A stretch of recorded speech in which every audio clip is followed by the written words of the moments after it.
Hello everyone, नमस्कार। हम सब लोग स्टडी करने जा रहे हैं एक ऐसा सब्जेक्ट जहां से हमारी एग्जाम में मैक्सिमम नंबर ऑफ क्वेश्चन जो है देखने को मिलते हैं। तो ये है हमारा हिस्ट्री ऑफ मॉडर्न इंडिया।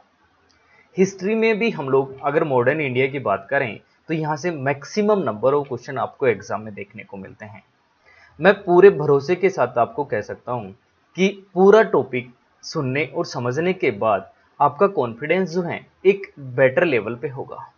तो स्टार्ट करते हैं मॉडर्न इंडिया की कहानी। ठीक है, अब हमें समझना होगा कि मॉडर्न इंडिया है क्या। हम हिस्ट्री को तीन पार्ट में पढ़ते हैं। तीन कौन कौन से? Ancient history, medieval history and modern history. तो मॉडर्न हिस्ट्री में हमें मैक्सिमम क्वेश्चन देखने को मिलते हैं। और ये मॉडर्न हिस्ट्री कहाँ से स्टार्ट होती है? ये होती है यूरोपियन की जब एंट्री होती है उसके बाद की कहानी से। अब यूरोपियन की एंट्री किस किस क्रोनोलॉजी के ऑर्डर में होती है यही हमें समझना है।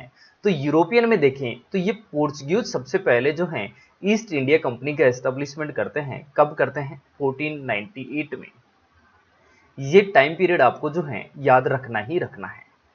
पोर्चुगीज की एंट्री कब होती है? 1498 में। वास्को डिगामा का नाम आपने सुना ही होगा, ये पोर्चुगीज ही थे। और इन्होंने अपनी कंपनी का एस्टेब्लिशमेंट कहाँ पे किया? ये किया कोचीन में। और बाद में इन्होंने गोवा में भी अपना एस्टेब्लिशमेंट जो है किया। पहला पॉइंट याद रखेंगे। सेकंड सेकंड है इंग्लिश ईस्ट इंडिया कंपनी या फिर ब्रिटिश ईस्ट इंडिया कंपनी जिसको हम लोग बोलते हैं। इनका जो है एंट्री हुई 1600। ठीक है, सबसे पहला कंपनी का एस्टेब्लिशमेंट यहाँ पे देखने को मिलेगा सूरत में। और बाद में बॉम्बे एंड मुसलीपट्टनम में भी आपको यहाँ पे इनका एस्टेब्लिशमेंट देखने को मिलेगा। और कलकत्ता तक इनकी पहुंच हो जाती है फाइनली जाते जाते। ठीक है, नेक्स्ट इसके बाद आती है डच ईस्ट इंडिया कंपनी और ये आती है 1602 में। और इनकी कंपनी कहाँ पे थी? यहाँ पे पुलिकट में। और बाद में देखा जाए तो नागपतिनम हुगली के में, हुगली में भी आपका इनका कंपनी का एस्टेब्लिशमेंट देखने को मिलेगा। Next Danish east India company, French east India company. यहाँ पे टाइम पीरियड आपको 1616 और यहाँ पे 1664 आपको देखने को मिलेगा। ये अगर टाइम पीरियड याद नहीं हो तो एटलीस्ट दो टाइम पीरियड आपको पता होना चाहिए, Portuguese east India company and British east India company. और इनका क्रोनोलॉजिकल ऑर्डर जो है आपको देखने को मिलेगा एग्जाम में। नेक्स्ट, अब होता क्या है जब एक ही एम को लेकर, एक ही टारगेट को लेकर सारी कंपनीज यहाँ पे एस्टेब्लिशमेंट कर रही है तो उनके बीच में टसल देखने को मिलेगी। अब टसल किसको देखने को मिलेगी? टसल यहाँ पे ट्रेड से रिलेटेड देखने को मिलेगी। और जो सबसे पावरफुल कंपनी थी वो थी ब्रिटिश ईस्ट इंडिया कंपनी या फिर इंग्लिश ईस्ट इंडिया कंपनी। तो ये क्या करेंगे? बाकी कंपनीज को दबाने की या भगाने की कोशिश करेंगे। तो पोर्चुगीज के साथ छोटे मोटे टसल, छोटी मोटी वार में ही पोर्चुगीज जो हैं इंडिया में ट्रेड को छोड़ करके चले जाते हैं। और कुछ यहाँ पे कुछ ही पार्ट में बचे रह जाते हैं। उसके बाद डच ईस्ट इंडिया कंपनी थोड़ी ज्यादा पावरफुल थी पोर्चुगीज से, तो यहाँ पे थोड़ी वार्स देखने को मिलती हैं। और ये थी बैटल ऑफ बेदारा।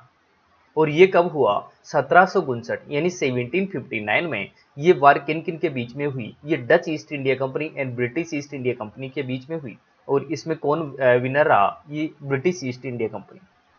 यहाँ पे डेनिश ईस्ट इंडिया कंपनी जो 1616 में एंट्री करी थी, इनको जो है बहुत ही छोटी वार में इनको हटा दिया जाता है। नेक्स्ट आता है French east India company. French east India company को हटाने के लिए या उनकी ट्रेड को कम करने के लिए ब्रिटिश ईस्ट इंडिया कंपनी को तीन वार करने पड़ते हैं। और ये तीन वार कौन कौन से हैं? ये कार्नेटिक वार के नाम से जाने जाते हैं। और ये कार्नेटिक वार आपके सामने है। पहला कार्नेटिक वार जो होता है उसका टाइम पीरियड था 1746 टू 48। और यहाँ पे जो है इसके जस्ट बाद में एक ट्रीटी साइन की जाती है और ये ट्रीटी है treaty of एग्जला।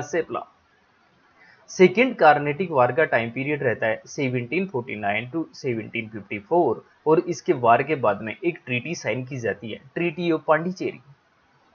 Third Carnatic war का टाइम पीरियड 1757 टू 1763। और यहाँ पर ट्रीटी साइन की जाती है ट्रीटी ऑफ पेरिस। और इस तरीके से जो है फ्रेंच ईस्ट इंडिया कंपनी का यहाँ पे ट्रेड में मोनोपोली खत्म हो जाती है। तो आपको एक पैटर्न समझ में आ रहा होगा कि जो पावरफुल कंपनी थी ब्रिटिश ईस्ट इंडिया कंपनी, वो धीरे धीरे बाकी जो छोटी कंपनीज थी उनको हटाती जा रही है अलग अलग वार करके। अगर पहली बार में ही वार को जीत लिया तब तो सबसे बेस्ट है, जबकि जैसे कि डच ईस्ट इंडिया कंपनी के साथ बैटल ऑफ एदारा। लेकिन अगर वार को एक बार में जीत नहीं पाए तो इन्होंने क्या किया, छोटी एक ट्रीटी कर ली और उसके बाद फिर से कुछ टाइम पीरियड बाद में वार किया, फिर हार गए तो फिर एक ट्रीटी कर ली, फिर वार किया और फिर जीत गए तो फिर एक ट्रीटी साइन कर ली कि आपका यहाँ पे ज्यादा ट्रेड में इंटरफेयर करने की जरूरत नहीं है। तो ये इनका एक पैटर्न था। अब ब्रिटिश ईस्ट इंडिया कंपनी जो है बाकी कंपनीज को तो यहाँ पे कम कर चुकी है, हटा चुकी है। अब बात आती है इंडियन के प्रोविंसेस की। यहाँ पे आप देखेंगे तो ब्रिटिश एरा के दौरान यहाँ पे 4 मेजर प्रोविंसेस आपको देखने को मिलेंगे जो इंपॉर्टेंट थे ट्रेड के रेस्पेक्ट से। पहला था बंगाल का जो रीजन था, यहाँ पे ट्रेड बहुत ज्यादा इंपॉर्टेंट था, ठीक है। नेक्स्ट मैसूर का जो रीजन था, यहाँ पे वो अटैक करने की कोशिश करेंगे। थर्ड जो अटैक होगा ये सेंट्रल प्रोविंसेस में होगा जहाँ पे मराठास का एम्परर था। और फोर्थ जो होगा वो पंजाब के सिखिज्म यानी सिख का जो एरिया था, वहां पे ये लोग जो हैं ट्रेड से रिलेटेड एग्रीमेंट करेंगे और कुछ वार यहाँ पे देखने को मिलेगी। तो इस तरीके से ये इंडिया में पूरी तरह कंट्रोल कर लेते हैं। तो पहला काम कहाँ पे करेंगे, बांग्लादेश यानी कि पश्चिम बंगाल और जो बांग्लादेश का एरिया है तब बंगाल के नाम से जाना जाता था, तब वहां पे कौन कौन सी वार हुई ये हमें समझना होगा। फ्रेंच और डच ईस्ट इंडिया कंपनी को हटाने के बाद ये लोग आते हैं बंगाल के एरिया में, क्योंकि बंगाल का एरिया जो है सबसे ज्यादा इंपॉर्टेंट था ट्रेड के लिए। तो यहाँ पे 2 वार यहाँ पे देखने को मिलती है, बैटल ऑफ प्लासी और battle of Buxar. Battle of Plassey का टाइम पीरियड था 1757 और यहाँ पे इस बैटल के जस्ट बाद एक ट्रीटी साइन की जाती है और ये ट्रीटी थी ट्रीटी ऑफ अलीनगर, जिसको ट्रीटी ऑफ कलकत्ता के नाम से भी जाना जाता है। ट्रीटी ऑफ अलीनगर ज्यादा जो है ज्यादा फेमस है, ट्रीटी ऑफ अलीनगर। नेक्स्ट जो है बक्सर का वार यहाँ पे देखने को मिलता है 1764 और यहाँ पे ट्रीटी साइन की जाती है ट्रीटी ऑफ इलाहाबाद इन 1765। एक छोटी वार और होती है, ये है अवध की वार। ये अगर याद ना रहे तो भी कोई दिक्कत नहीं है, हमारी एग्जाम के पर्सपेक्टिव से केवल 2 वार जो है बंगाल के रीजन में ज्यादा इंपॉर्टेंट है और ये है प्लासी का युद्ध और बक्सर का युद्ध 1757 और 1764 में, याद रख पाएंगे। अब कहानी बनती है दूसरा अटैक कहां पे करेंगे, दूसरा अटैक करेंगे मैसूर के एरियाज पे। अब मैसूर के एरियाज पे हैदराबाद और मराठास के आसपास का एरिया भी एग्जिस्ट करता था। अब हैदराबाद के और मराठास के एरिया को कंट्रोल करने से पहले ये लोग मैसूर पे अटैक करेंगे और हैदराबाद और मराठास को किसी तरह मैनेज करके रखेंगे कि आप मैसूर का साथ मत देना, ठीक। अब मैसूर के साथ साथ कौन सी यहाँ पे वार देखने को मिलती है और कौन कौन से ट्रीटीज आपको देखने को मिलती है। पहला वार जो होता है वो होता है 1767 में और यहाँ पे ब्रिटिशर्स हार जाते हैं और जो है हैदर अली डिफीट इंग्लिश, हैदर अली जो है यहाँ का सुल्तान रहता है और इन्होंने क्या करा, ब्रिटिशर्स को भगा दिया। जब भगा दिया तो एक ट्रीटी साइन होना ही है और ये होती है ट्रीटी ऑफ मद्रास। कुछ ही टाइम पीरियड बाद में सेकेंड वार यहाँ पे देखने को मिलती है, जिसका टाइम पीरियड रहता है 1780 से 1784 और यहाँ पे हैदर अली की जो है मृत्यु हो जाती है और ये पूरा का पूरा वार जो है ड्रा रहता है। उसके बाद में हैदर अली का जो बेटा है ये है टीपू सुल्तान। इन्होंने क्या किया, इन्होंने चार्ज लिया और आगे की वार ये लड़ते हैं टीपू सुल्तान। सेकेंड वार के बाद में ट्रीटी देखने को मिलती है ट्रीटी ऑफ मैंगलोर और थर्ड वार जो होता है यहाँ पे 1789 टू 1792, जहाँ पे जो है हैदर अली के बेटे टीपू सुल्तान की हार होती है और एक ट्रीटी साइन की जाती है ट्रीटी ऑफ श्रीरंगपट्टनम और उसके कुछ ही टाइम पीरियड बाद में एक फाइनल वार होती है 1799 में और यहाँ पे टीपू सुल्तान जो है पूरी तरह हार जाते हैं और एक एग्रीमेंट करते हैं कि हमारा साम्राज्य आपके अधीन।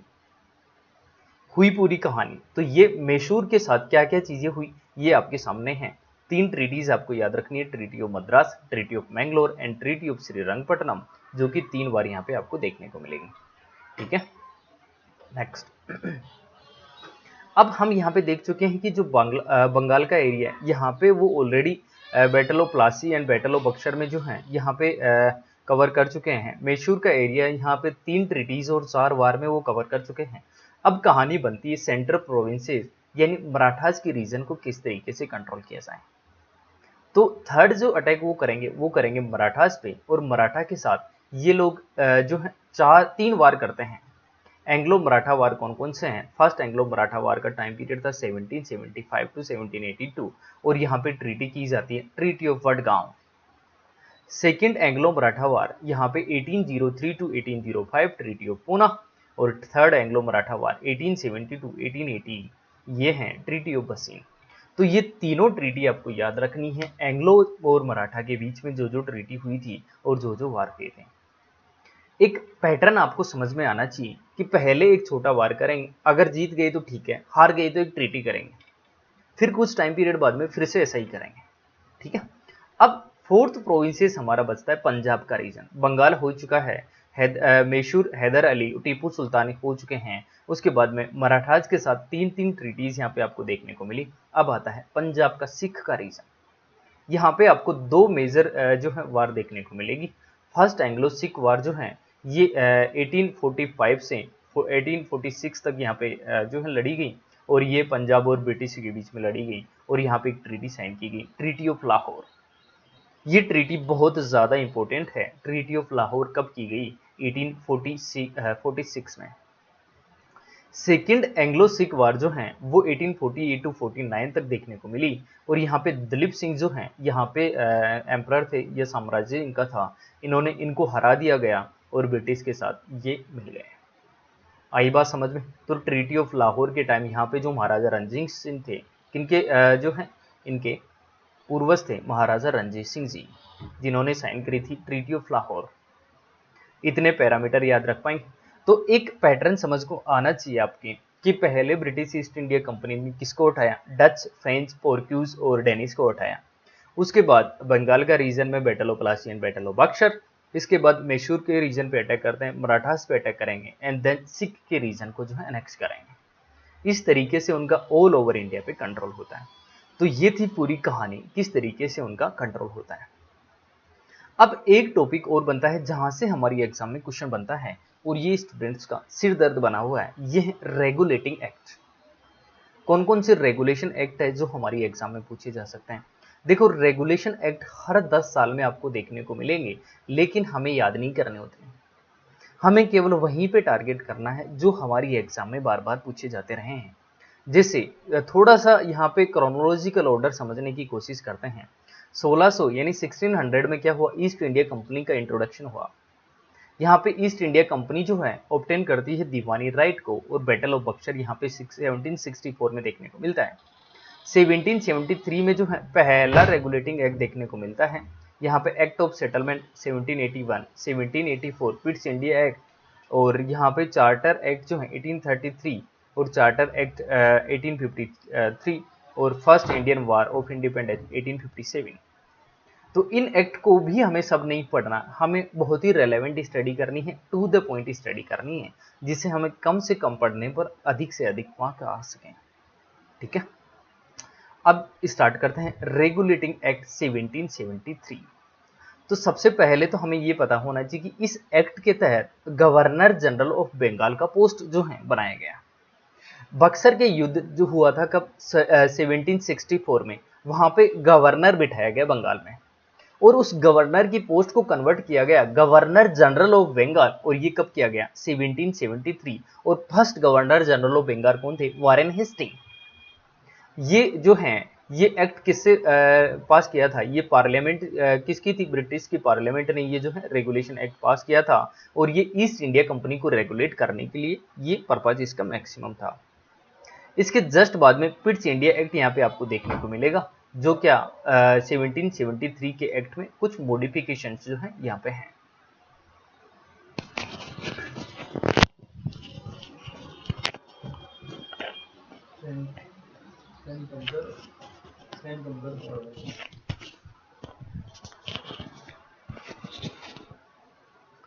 ठीक है, नेक्स्ट जो है ये हमारा एक्ट आता है चार्टर एक्ट 1813।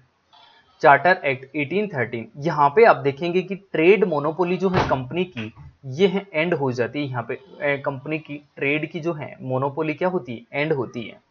लेकिन दो चीजों में ट्रेड में मोनोपोली बनी रहती है, ये है trade in tea and trade with China. दो चीजों में अभी भी मोनोपोली बनी हुई है जो आज के 20 साल बाद खत्म होगी 1833 में। तो यहाँ पे ब्रिटिश ईस्ट इंडिया कंपनी की trade and T and trade with China के अलावा सब में मोनोपोली जो है खत्म हो जाती है। एक सबसे इंपॉर्टेंट पॉइंट ये है कि ब्रिटिश ने जो है यहाँ पे 1 लाख रुपए ग्रांट किए थे एजुकेशन के लिए। ये भी इंपॉर्टेंट पॉइंट आपको याद रखना है। नेक्स्ट, चार्टर एक्ट 1833 की बात करें तो यहाँ पे कंपनी को क्या है अनदर 20 ईयर के लिए जो है राइट मिल जाते हैं ट्रेड करने के लिए। कब तक? 1853 तक के लिए। यहाँ पे कंपनी जो है टोटली मोनोपोली को लॉस्ट कर जाती है ट्रेड में। अभी तक दो चीजें बची हुई थी, कौन कौन सी? Trade in tea and trade with China, दोनों की दोनों यहाँ पे जो है मोनोपोली खत्म हो जाती है चार्टर एक्ट 1833 में। आई बात समझ में? यहाँ पे दो ही पैरामीटर आपको मेनली याद रखने हैं, बाकी कौन कौन सी चीजें हैं? It invested the board of control with full power and authority over the company. Next, governor general of Bengal और East India Company here onward call governor general of India. अब तक पोस्ट थी गवर्नर जनरल ऑफ बंगाल और उसको convert करके कर दिया गया गवर्नर जनरल ऑफ इंडिया, यानी गवर्नर जनरल ऑफ बंगाल से गवर्नर जनरल ऑफ इंडिया बना दिया गया। और यहाँ पे किसको बनाया गया? ये इंसान कौन थे? ये थे बेंटिक। याद रखेंगे, last governor general of Bengal Bentinck और first governor general of India ये भी बेंटिक।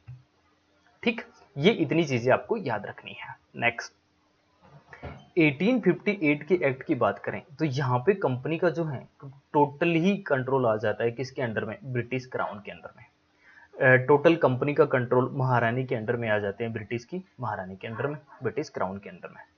यहाँ पे जो है गवर्नर जनरल ऑफ इंडिया के पोस्ट को कन्वर्ट करके वाइसराय का पोस्ट बना दिया जाता है। और यहाँ पे लॉर्ड कैनिंग जो है last governor general of India थे और फर्स्ट वाइसराय ऑफ इंडिया थे। आई बात समझ में? फर्स्ट वाइसराय ऑफ इंडिया कौन थे? Lord Canning. और last governor general of India कौन थे? Lord Canning. याद रख पाएंगे? नेक्स्ट, यहाँ पे all the power of court of director place under the queen of principal secretary of state.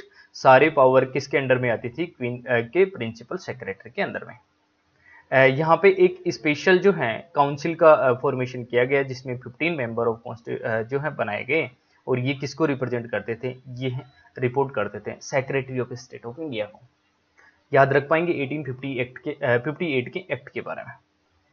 Next, अब दो एक्ट हैं जो आपको बहुत अच्छे से समझने हैं। ये दो एक्ट कौन कौन से हैं? इंडियन काउंसिल एक्ट 1909 जिसको बोला जाता है मोरले मिंटो रिफॉर्म। ठीक है, पहला नाम आपको ये याद रखना है, मोरले मिंटो रिफॉर्म कौन सा था? 1909।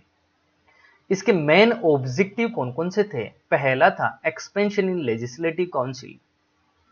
अब लेजिस्लेटिव काउंसिल में किस तरीके से एक्सपेंशन देखने को मिला? इंक्रीज इंडियन रिप्रेजेंटेशन और non official majority in provincial council. Provinces जो थे वहां पे नॉन ऑफिशियल लोगों की क्या बनाई गई? मेजोरिटी बनाई गई इंडियंस की। और ये कंप्लीट मेजोरिटी कब देखने को मिलेगी? 1935 में। यहां से लगभग 25 साल बाद आपको कंप्लीट मेजोरिटी देखने को मिलेगी प्रोविंसेस में। यहां पे नॉन ऑफिशियल मेजोरिटी है। सबसे ज्यादा क्वेश्चन जो पूछा जाता है वो है सेपरेट इलेक्टोरेट फॉर मुस्लिम। मुस्लिम के लिए सेपरेट इलेक्टोरेट कब इंट्रोड्यूस किया गया? और ये है मोरले मिंटो रिफॉर्म 1909 में। याद रख पाएंगे? Communal representative for the other groups, ये पॉइंट भी आपके एग्जाम से इंपॉर्टेंट बन जाता है। तो सबसे इंपॉर्टेंट पॉइंट बनता है सेपरेट इलेक्टोरेट मुस्लिम के लिए कब इंट्रोड्यूस किया गया? मोरले मिंटो रिफॉर्म 1909 में। याद रखेंगे? नेक्स्ट जो एक्ट है ये है गवर्नमेंट ऑफ इंडिया एक्ट 1990, 1919 का गवर्नमेंट ऑफ इंडिया एक्ट। और इसको बोला जाता है माउंट चेम्सफोर्ड रिफॉर्म। चेम्सफोर्ड ये जो सेकंड नाम है ये तब के वाइसराय थे और माउंट जो है ये सेक्रेटरी ऑफ स्टेट थे। सेम ऐसा ही जो है मोरले मिंटो रिफॉर्म में भी था। यहाँ पे जो है क्या क्या प्रोविजंस रखे गए? सबसे इंपॉर्टेंट प्रोविजन था इंडियन लेजिस्लेटिव काउंसिल को जो है सेंटर पे बाइकेमरलिज्म सिस्टम से रिप्लेस किया गया। अब ये बाइकेमरल क्या है? बाइकेमरल है द्विसदनात्मक व्यवस्था। दो सदन बनाए गए, यानी कि एक अपर हाउस बनाया गया जिसको काउंसिल ऑफ स्टेट बोला गया और एक लोअर हाउस का फॉर्मेशन किया गया जिसने जो है लेजिस्लेटिव असेंबली बोला गया। इसके अलावा जो है इंट्रोड्यूस डायरकी, प्रोविंसेस में डायरकी का इंट्रोडक्शन हुआ। और ये डायरकी क्या है? लेजिस्लेटिव एंड एग्जीक्यूटिव में पावर का सेपरेशन, यानी लेजिस्लेटिव अलग होगी और एग्जीक्यूटिव अलग होगी, ये होता है डायरकी सिस्टम। और ये कहाँ इंट्रोड्यूस किया गया? ये प्रोविंसेस में इंट्रोड्यूस किया गया। जो 1935 का एक्ट है वहां पे प्रोविंसेस से हटा के सेंटर में इंट्रोड्यूस किया जाएगा डायरकी का सिस्टम। यहाँ पे जो है ये step initiated transfer of the power of India, ये पॉइंट भी आपको याद रखना है। Separate provincial and centre budget, जो सेंटर का बजट है और प्रोविंसेस का बजट है, इन दोनों को सेपरेट किया गया गवर्नमेंट ऑफ इंडिया एक्ट 1919 में। सबसे ज्यादा इंपॉर्टेंट जो टॉपिक बनता है ये बनता है कम्युनल रिप्रेजेंटेटिव स्कोप को कहां तक बढ़ाया गया? एंग्लो इंडियन तक बढ़ाया गया, क्रिश्चियन तक बढ़ाया गया और सिख तक बढ़ाया गया। 1909 में केवल मुस्लिम के लिए सेपरेट इलेक्टोरेट की बात की गई थी, लेकिन उसको बढ़ाते हुए एंग्लो इंडियन और क्रिश्चियन और सिख तक जो है इंक्रीज किया गया। आपको कहानी समझ में आ रही है? बांटो और राज करो, ये था इनका कॉन्सेप्ट। 1909 में इन्होंने मुस्लिम के लिए सेपरेट इलेक्टोरेट बनाया। 1919 में 10 साल बाद ही एंग्लो इंडियन, क्रिश्चियन और सिख के लिए सेपरेट इलेक्टोरेट बना दिया गया। 1935 में SC, ST एंड वुमेन्स के लिए भी आपको सेपरेट इलेक्टोरेट देखने को मिलेगा। यह है 1935 का एक्ट। अब यहाँ पे क्या क्या मेजर जो है प्रोविजंस रखे गए? Divided legislative power into federal list, provincial and concurrent list. जो आपको जो है 7th schedule of Indian constitution में 3 लिस्ट देखने को मिली है। मैंने पॉलिटी के सेक्शन में बताया था कि जो है स्टेट लिस्ट के बारे में, यूनियन लिस्ट और कॉन्करेंट लिस्ट, ये कहाँ से अडोप्ट की गई है? ये 1935 के एक्ट से ही अडोप्ट की गई है। Residuary power were present with the viceroy, जो है ऐसे सब्जेक्ट जहां जो इन तीनों लिस्ट में मेंशन नहीं है, उस पर कानून कौन बनाएगा? वो बनाएगा वाइसरॉय, और इसको बोलते हैं residuary power. Next, abolish dyarchy in provinces, dyarchy को प्रोविंसेस में से खत्म कर दिया गया, जो 1919 में इंट्रोड्यूस की गई थी, और सेम व्यवस्था सेंटर में इंट्रोड्यूस की गई प्रोविंसेस से हटा करके। इसके अलावा separate electorate for SC, women and labour के लिए यहाँ पे सेपरेट इलेक्टोरेट किया गया। कहानी समझ में आ रही? 1909 में केवल और केवल मुस्लिम के लिए, 1919 में एंग्लो इंडियन और इस तरीके की कम्युनिटी के लिए किया गया। यहाँ पे जो है यहाँ पे SC एंड वुमेन के लिए किया गया। Abolish council of state, council of India को जो है यहाँ पे अबोलिश किया गया। काउंसिल ऑफ इंडिया कब बनाई गई थी? 15 मेंबर की काउंसिल बनाई गई थी 1858 में, 1858 के एक्ट में, याद करें। एस्टेब्लिश RBI, RBI का एस्टेब्लिशमेंट इसी एक्ट के तहत हुआ। फेडरल कोर्ट, यानी कि यहाँ पे फेडरल कोर्ट का establishment, federal public service commission, union public service commission and जो स्टेट पब्लिक सर्विस कमीशन है, उसका फॉर्मेशन भी किस बेसिस पे हुआ? Government of act India 1935। Introduction जो है bicameral system in 6 out of 11 provinces. अभी अभी हमने देखा था कि जो बाइकैमरल सिस्टम है अभी पहले 1919 में सेंटर में इंट्रोड्यूस किया गया था, लेकिन अब क्या किया? सेंटर के साथ साथ टोटल 11 प्रोविंसेस में से 6 में इंट्रोड्यूस किया गया बाइकैमरल सिस्टम। बाइकैमरल का मतलब होता है 2 सदन, जिसमें upper house and lower house, Lok Sabha और राज्यसभा जैसा कुछ प्रोविजन है। जबकि डायरकी क्या है? डायरकी है पावर का सेपरेशन। ठीक है, नेक्स्ट। अब कुछ फैक्ट हैं वो आपको याद रखने हैं, जैसे कि the first governor general of Bengal, यहां पे मैं बंगाल की बात कर रहा हूं। बंगाल का पहला गवर्नर जनरल कौन थे? ये थे वारेन हेस्टिंग। और टाइम पीरियड कौन सा था? 1773 के एक्ट में, याद करो, वहां पे गवर्नर जनरल ऑफ बंगाल की पोस्ट बनाई गई थी। नेक्स्ट, इसी पोस्ट को, गवर्नर जनरल ऑफ बंगाल वाली पोस्ट को कन्वर्ट कर दिया गया जो है गवर्नमेंट ऑफ इंडिया एक्ट 1833 में governor general of India. Bengal की जगह क्या कर दिया गया? इंडिया। और यहाँ पे जो है बेंटिक जो है ये last governor general of Bengal थे और पहले गवर्नर जनरल ऑफ इंडिया थे। याद आई? Next, the first viceroy of India Lord Canning. 1858 के एक्ट में गवर्नर जनरल ऑफ इंडिया के पोस्ट को कन्वर्ट करके वाइसराय बना दिया गया, और तब गवर्नर जनरल ऑफ इंडिया कौन थे? Lord Canning. तो ये अंतिम गवर्नर जनरल ऑफ इंडिया है और पहले वाइसराय है। और जब इंडिया इंडिपेंडेंट हुआ तब जो है वाइसराय कौन थे? ये थे लॉर्ड माउंटबेटन। ये फैक्ट आपको याद रखने ही होंगे। नेक्स्ट, कुछ और इंपॉर्टेंट पॉइंट है, कुछ फैक्ट है जो सीधे सीधे एग्जाम में पूछे जाते हैं। जैसे मोरले मिंटो रिफॉर्म जो है वो 1909 में आया। माउंट चेम्सफोर्ड रिफॉर्म 1919 में। कम्युनल इलेक्टोरेट का जो है कॉन्सेप्ट आया 1909 में स्टार्ट हुआ। 1919 में जो है सिख के लिए, क्रिश्चियन के लिए और एंग्लो इंडियन के लिए इंट्रोड्यूस किया गया। 1935 में एससी एंड वुमेन के लिए और लेबर के लिए सेपरेट इलेक्टोरेट की व्यवस्था की गई। प्रोविंशियल ऑटोनॉमी कब दी गई? 1935 में। याद करें 1909 में केवल और केवल नॉन ऑफिशियल मेजोरिटी दी गई थी ओनली प्रोविंसेस में, और ये प्रोविंसेस में टोटल ऑटोनॉमी कब दी गई? 1935 में, 20-25 साल बाद में।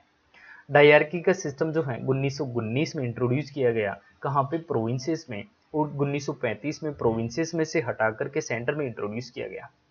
Government of governor of Bengal to governor general of Bengal 1773, यहाँ से गवर्नर जनरल ऑफ इंडिया को बनाया गया 1833। ये सारी कहानी हम लोग ऑलरेडी पढ़ चुके हैं।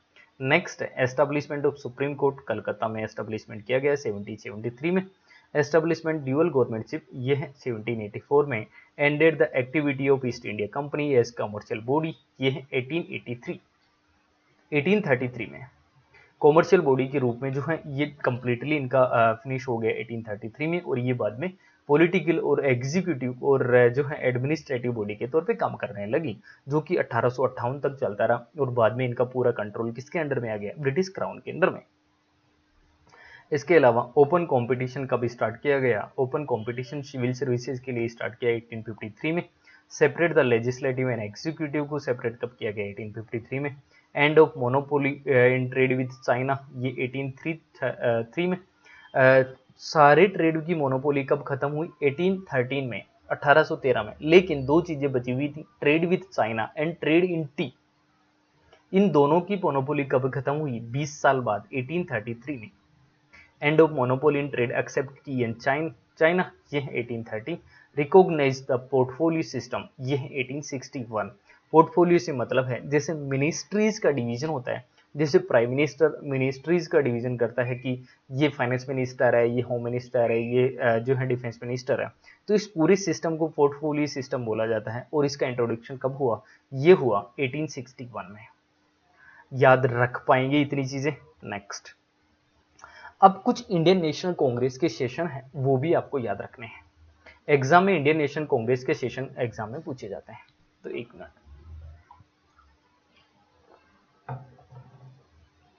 ये सेशन कौन कौन से हैं? देखो सेशन बहुत सारे हैं, सारे हमें ना तो याद करने हैं, ना इतने कम समय में याद हो पाएंगे। तो करना क्या है, बहुत ही सिलेक्टेड चीजें हमें यहाँ पे पढ़नी होगी। सबसे पहले तो हमें ये देखना होगा कि इंडियन नेशनल कांग्रेस का एस्टेब्लिशमेंट कब हुआ। ये हुआ 1885 में। और कहाँ पे हुआ? बॉम्बे में पहली मीटिंग यहाँ पे देखने को मिली। और यहाँ पे चेयरमैन कौन थे? डब्ल्यू.सी. बनर्जी, और ये पहले चेयरमैन थे। जिन जिन चीजों को मैं मार्क करूं केवल वो आपको याद रखनी है, ठीक है। पहले चेयरमैन डब्ल्यू.सी. बनर्जी, कहाँ पे हुआ? बॉम्बे में 1885 में। सेकेंड सेशन कलकत्ता में हुआ, और दादा भाई नेहरू जी यहाँ पे चेयरमैन बनाए गए। नेक्स्ट, थर्ड जो है वहां की लोकेशन आपको नहीं याद रखनी है, केवल इतना याद रखना है, सैयद बदरुद्दीन तैयब जी, और ये पहले मुस्लिम प्रेसिडेंट बनाए गए। याद रखेंगे, थर्ड में सैयद बदरुद्दीन तैयब जी को बनाया गया, और ये पहले मुस्लिम प्रेसिडेंट बने थे।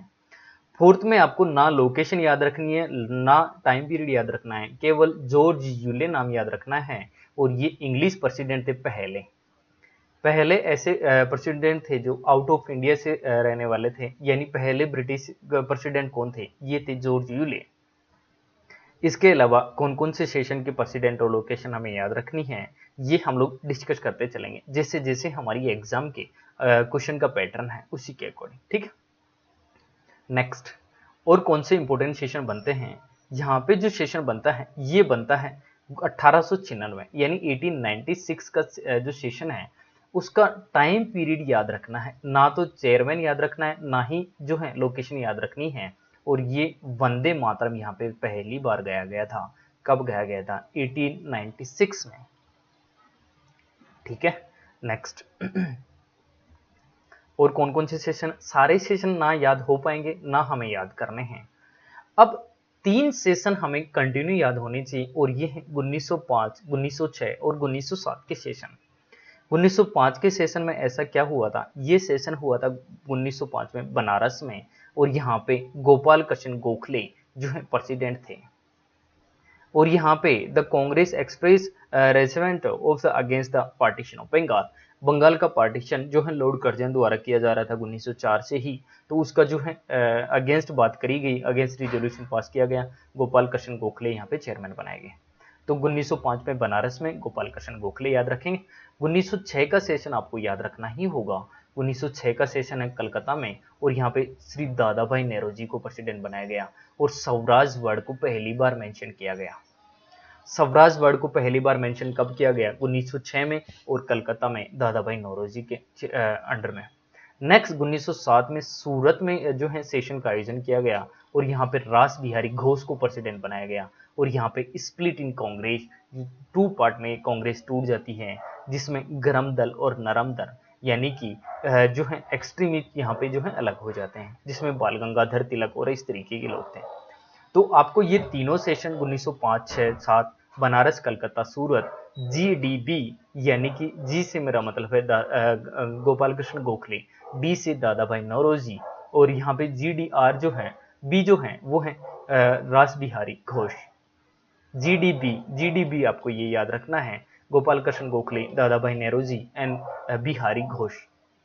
6 में क्या, 7 में क्या देखने को मिला? कांग्रेस में स्प्लिट देखने को मिला, और ये कांग्रेस का स्प्लिट जो है कब खत्म होता है? ये कांग्रेस का स्प्लिट खत्म होता है 1916 में लखनऊ सेशन में, यानी कि वापस से मर्ज हो जाते हैं जो दो गुट अलग अलग हुए थे, ये दोनों एक जगह हो जाते हैं लखनऊ सेशन में 1916 में। और यहाँ पे चेयरमैन कौन थे? AC मजूमदार, ये नाम भी आपको याद रखना है, AC मजूमदार। इसके अलावा और कौन कौन से नाम आपको याद रखने? जन गण मन पहली बार कब गाया गया? ये 1911 में गाया गया कलकत्ता में। जन गण मन का जो है कब गाया गया? सबसे पहले 1911 में गाया गया। याद रखें, वंदे मातरम 1896 1896 में गाया गया था। ठीक है, इसके अलावा और कौन कौन से खुले रहा पूरा खुले रहा। इसके अलावा जो सेशन है और कौन कौन से हमें याद रखना है? 1917 का जो सेशन है वो कलकत्ता में हुआ, और यहाँ पे एनी बेसेंट को प्रेसिडेंट बनाया गया, और ये पहली महिला प्रेसिडेंट थी। ये इंडियन नहीं थी, फिर भी इनको चेयरमैन बनाया गया, प्रेसिडेंट बनाया गया।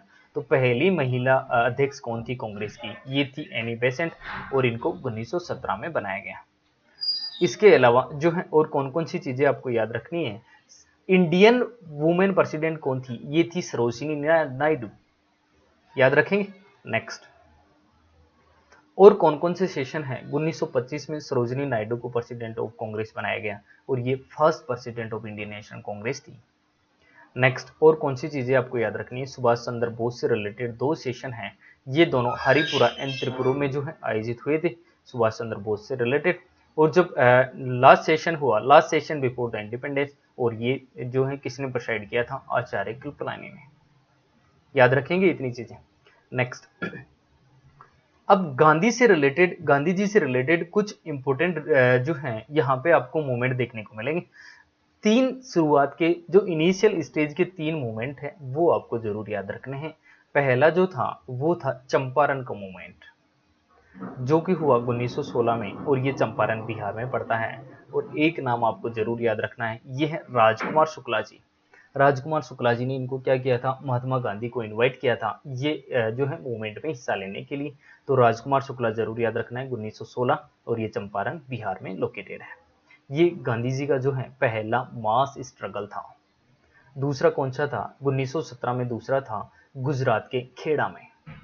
और तीसरा कौन सा था? तीसरा 1918 में, ये अहमदाबाद में था, और ये जो है पहला हंगर स्ट्राइक, पहली भूख हड़ताल भी थी। गांधी जी का पहला मूवमेंट कौन सा था? मास स्ट्राइक, ये था हमारा चंपारण। और पहला हंगर स्ट्राइक कौन सा था? ये था हमारा अहमदाबाद। तीनों चीजें याद रह पाएगी? ठीक है, आगे बढ़ते हैं।